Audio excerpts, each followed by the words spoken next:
quickly. As the diversionary airstrikes continued to pull Venezuelan security forces to Venezuelan President Nicolas Maduro by United States is a masterclass in surgical warfare, executed with overwhelming speed and precision. The primary unit responsible for the raid was the Army's 1st Special Forces Operational Detachment, Delta, commonly known as Delta Force.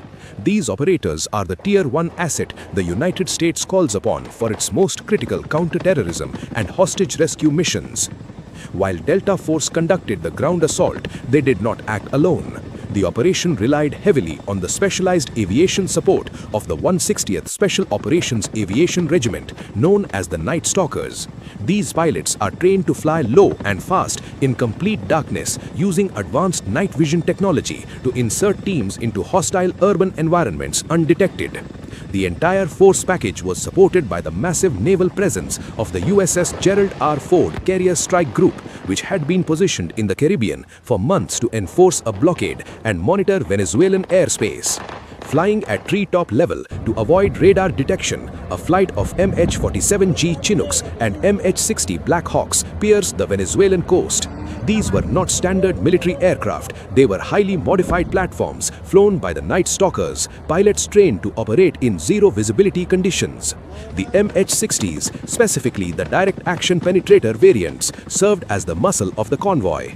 Armed with M134 miniguns and rockets, these flying tanks provided a protective bubble around the larger Chinooks, ready to shred any ground resistance that threatened the mission. The Delta the military bases, the Chinooks flared into a hover over the target residence. The noise of the rotors was likely masked by the chaos of the ongoing explosions across the city.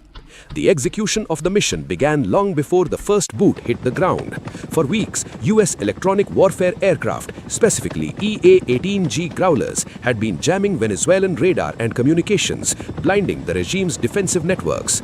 On the night of the raid, this electronic silence turned into kinetic chaos. At exactly 2 o'clock local time, the operation kicked off with a series of massive coordinated diversionary strikes.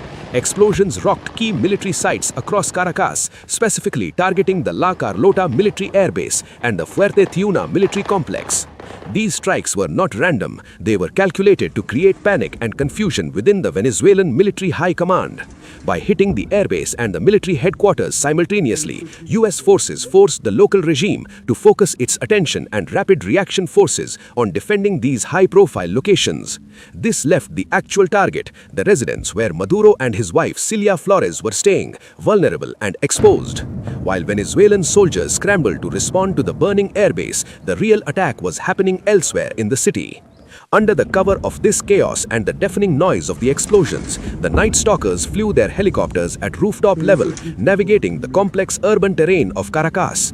They delivered the Delta Force assault team directly to the target, utilizing the element of surprise to overwhelm the president's personal security detail. The firefight was intense but brief. Delta Force operators are trained for close-quarter battle, CQB, a method of fighting inside buildings that prioritizes speed and violence of action to neutralize threats before they can react. Crucially, the mission mandate was to capture, not kill. The United States intended to bring Maduro to face trial for narco-terrorism charges, meaning the team had to secure him alive amidst the gunfire. Once Maduro and Flores were positively identified and detained, the operation immediately shifted to the extraction phase. There was no time to linger. The assault team and their high-value prisoners boarded the waiting helicopters and lifted off. The entire ground phase of the operation lasted only minutes. Before the Venezuelan military could realize what had happened or